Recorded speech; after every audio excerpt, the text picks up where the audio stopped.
Hello everybody, I want to show you with this video 10 first things to do with the Redmi 10. Okay, the first point I want to show you is about the animations, because there are some animations which are taking a bit time, like this one, as you could see, and also if I close it, it zooms out and so on and so on. There's a way to remove these animations that the phone feels faster, especially in the future. For that, just go here on the second page. And you will find here at the very first point the settings. So maybe you've organized your phone already and the app is somewhere else, but basically by the default it is here at the very first point. Okay, tap it. So then scroll down a bit to the point additional settings. So and here we will need the point accessibility. And we will need now this point here, vision. So you have some words here, general vision, hearing, and so on. And we need here this point, vision. So tap on vision. And here is the point, remove animations. So if you enable it, we have no animations anymore. As you can see, no zoom out or something like this, no zoom in. Okay, let's go again here to the Play Store. As you can see, not swiping over the pages and so on. It's immediately there, and also if I close it, it is directly gone. At the second point, I want to show you something about the navigation, because there are two ways to navigate on the phone. The first is with the navigation bar, so it's default, and the second one is with gestures. So let me show you what I mean. So just go here again to the settings. So on the second page, the first symbol, usually. So tap it. So, and now we need to scroll down a bit to the point home screen. So here we'll need this point, system navigation. So we have the one with the buttons, so that means the navigation bar, or we have also the choice to the gestures. Tap the gestures, and he's giving you, what is very nice, he's giving you a tutorial at first, and let us do the tutorial because we can learn a bit how to use it. No? So we have the same things like to go home, to open the recent apps, and to go back. Okay, let's learn something. And if we swipe up now from the button quickly, that means we are always at, also this is like the home button. No? So if we swipe up from the button and pause like this, and leave it, then we will have the recent tabs. If you swipe now right from the apps, we come back 1 point. If we swipe also left from the edge, we come also back 1 point. So very simple, as you can see, but it is a matter of taste. So personally, I prefer the button method. But if you say, okay, the navigation bar disturbs me a bit, you can try it with the gestures. It is as well a nice point. Yeah, the next point I want to show you is for our eyes, because we all use our smartphone too often, and that gives our eyes really stress. And there's a blue light filter here included, which one reduces that stress and also keep your eyes in better health. Okay, let me show you what I mean. I think you know already what I'm doing now. We go to the settings. So, and then we will need the point display. So it's the one here with the sun. Tap on display. And then if you scroll down a bit, we have here the reading mode. So, and if I enable now this reading mode, we will see that the screen is turning into a yellow touch. And yeah, if we now tap here on the arrow here on the classic thing, we have also the opportunity to increase this yellow touch by making it more warmer. And as more warm it is, as less blue light we have. So this is a blue light filter, and as less blue light comes on the screen, as better it is for your eyes. No? If you say, okay, it's a bit too much, you can reduce it, of course, also, but then more blue light comes on the screen. And yeah, if you say, oh, it's not really something for me, I want to have the basic screen at minimum on the day, and I want to have it more for the evening, I would recommend to you, let me go back one step here, I would recommend to you to schedule here, like at me, the blue light filter. And here I would, also if you enable here the schedule thing, I would recommend to you to enable the first point here, the good night read, because the phone is recognizing by the time zone and the time settings on your phone automatically when the sun is going down and when the sun rises. So, and then you will turn it on and turn it off automatically. And at latest in the evening, you should really have it on your phone, because that gives you also a better sleep. So you should really try that. The second point, which one supports that feature here as well, especially in the evening, is the dark mode. So let me go here back one step so that we are back in the general settings for the display, and now scroll up again, and then we will have here the light mode, the one we are actually using with the very wide screen, as you can see. And especially in the evening, if the lights are out, then the screen, a bright screen, really disturbs our eyes. Also, if we reduce the brightness of the screen. But I would recommend to you to have then the dark mode. So if I enable now the dark mode, you can see most of the white stuff is now black, and that makes the screen less bright and saves also your eyes. No? So, and I would recommend to you that you don't have to turn it on and turn it off automatically, that you schedule it. No? So just go on schedule, dark mode. So, and turn it on like here at me. Turn it on here like this.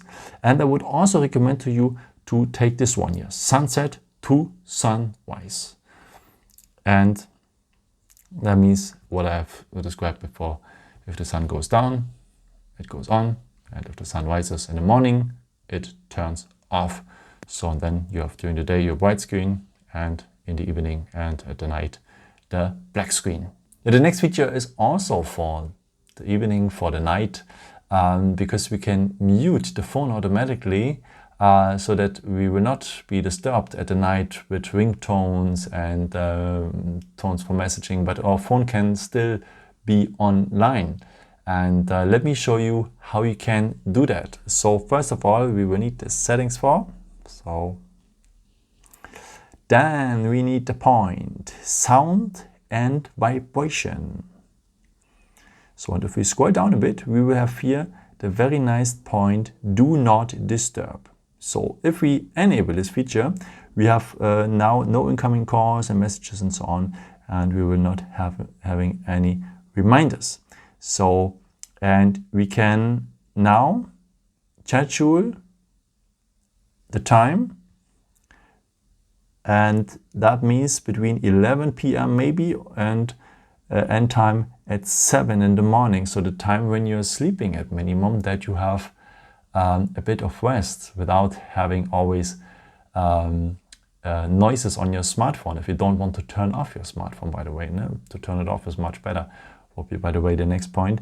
But if you want to leave your phone turned on, that you're online like this, you can mute it at minimum then. So, and then you can set up your also, if you want to be, if you want to have information about calls, no, or if someone is calling you twice, that if something urgent happens, maybe that then that the phone is then ringing. If somebody is calling twice or third time or on the third time or something like this, you can enable it here as well if you enable this. So that means a ring or vibrate while receiving the second call from the same number within 15 minutes. So if there is maybe an urgent case or something like this, then the phone will gives you a ringtone. Again, as I said, if you say, okay, I don't want to be online, I want to turn off my phone at latest in the night if I'm sleeping and so on, what I prefer, because everybody should understand that you have a time where you're not available, and everyone on this planet needs sleep. So we should enable it, and it's also good for the environment because you save energy with. Okay, let me show you what I mean. So for that, let's go to the first page. We have to go to the first page. So we will need now this security app here. So look for this security app. It's basically on the first page. And here we have a nice tool if we go here on battery. So by the way, also a nice site because you can see here some statistics and you see what takes the most energy. No? And by the way, most of the energy is taking the screen. So you should always take care that the screen is on standby. But I want to show you something else. So actually we were on the battery safer, but here we want to have this point, battery. So, and I want to tell you now more about this point here, chat through power on off, because this is something where you can say, okay, I want to turn off my phone always at a certain time. So basically everyone have the same time when he's going to bed or something like this, at minimum during the weekdays or at some special days and so on.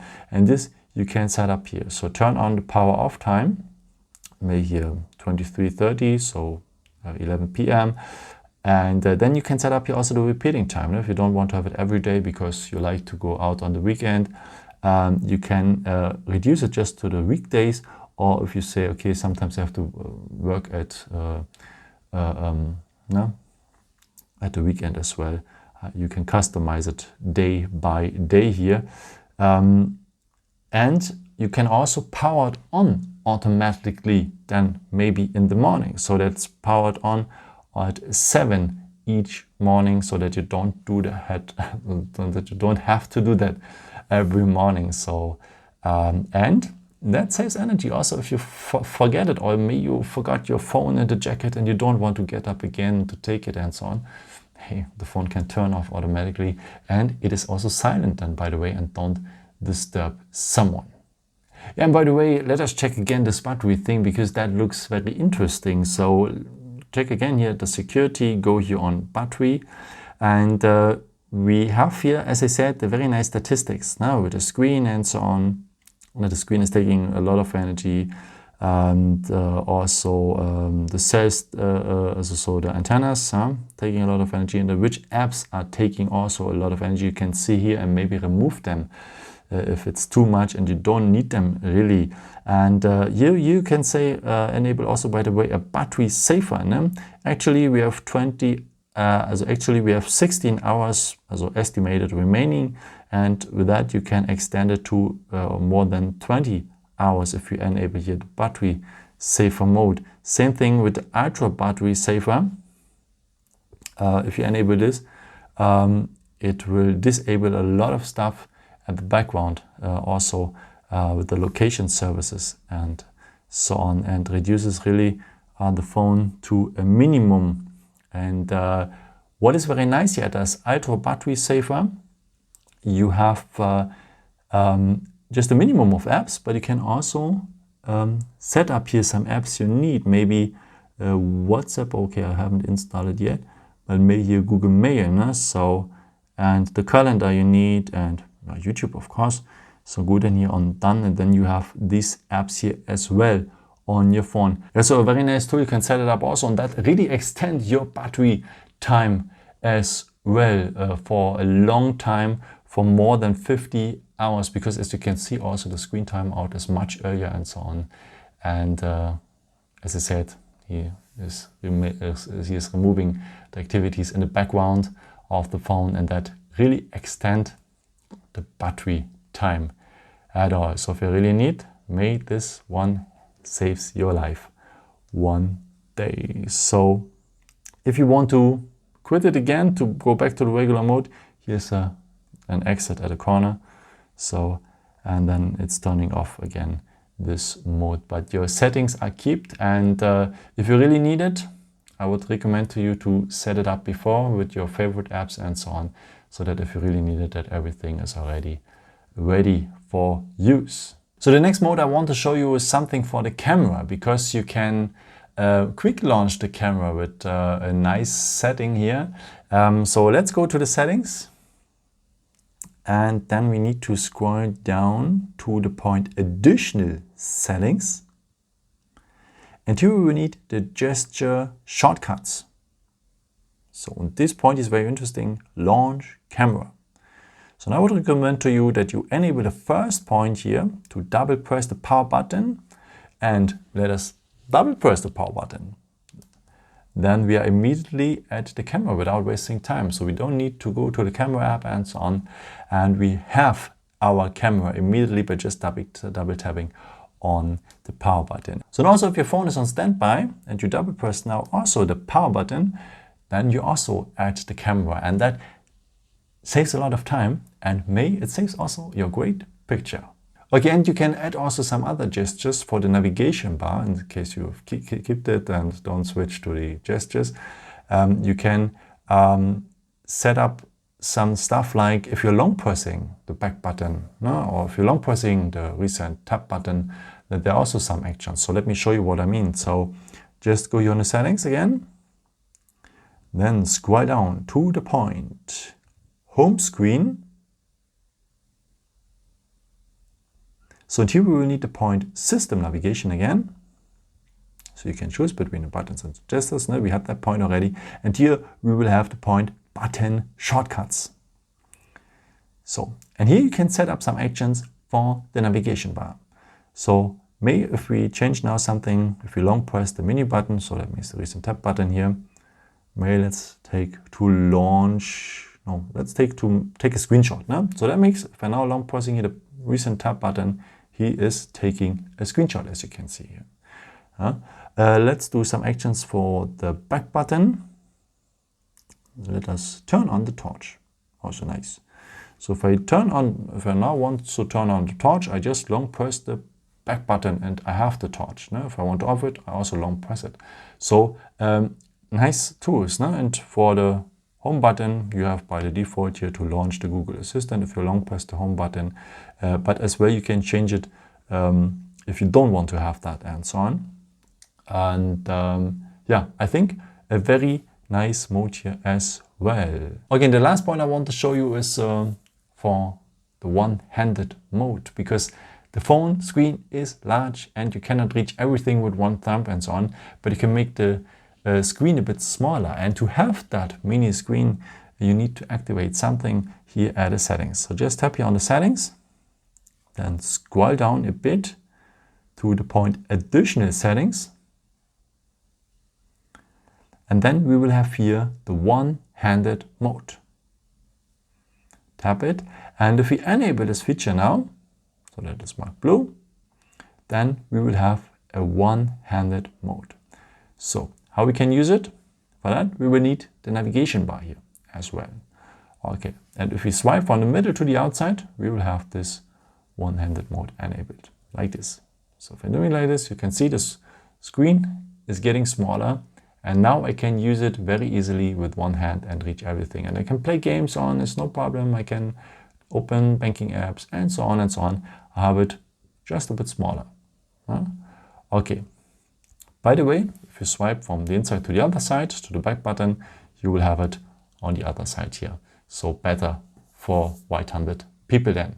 So, and if you want to off it, if you're ready with, if you want to watch a movie or whatever, then just tap here on the outside, so on the black field, and you're back at the regular mode. Yeah, I hope I could help you with this video and show you some tips and tricks, and I hope that your phone is set up well now and that you have a very nice time with it, a long time with it. And yeah, maybe if you want, you can leave me a nice comment below this video or give me some thumbs up. That would be very helpful for my videos. Thank you so much for. And yeah, I've created also some other videos, some more tips and tricks here for the phone if you're interested in, or you can also subscribe me if you haven't done it before. Thank you so much for all your support, and yeah, maybe at the next time. Ciao.